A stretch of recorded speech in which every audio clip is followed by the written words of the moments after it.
Assalamu alaikum friends. Welcome back to Odoo Discussions YouTube channel. I am Muhammad Yunus, and in today's video I am going to talk about how to add the website support for your custom module. So as we have discussed in the previous video that how you can pass the dynamic data to the website and display on the website using the template, but it does not have any website support.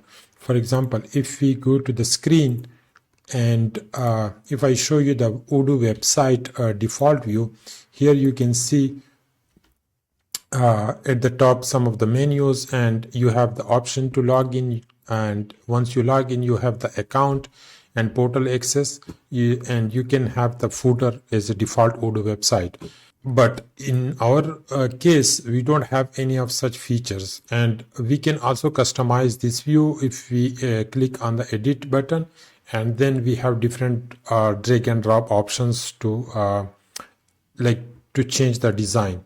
But in order to add this website support for our custom view, we can just simply call a template which is defined inside the website.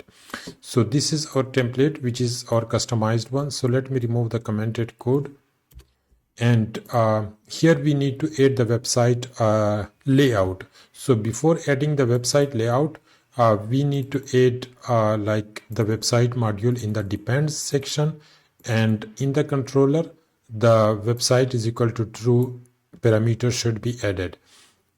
Now let me add here another we need to close this all data, all these tags inside this call, which is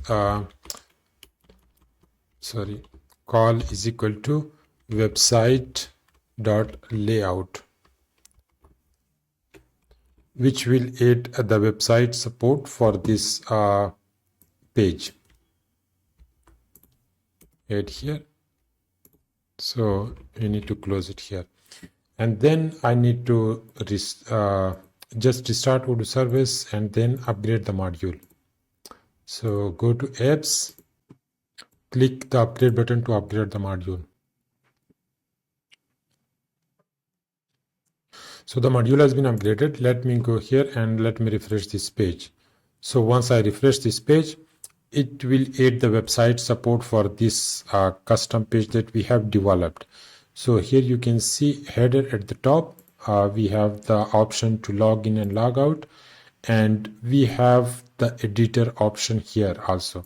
So we can edit this page, and we can add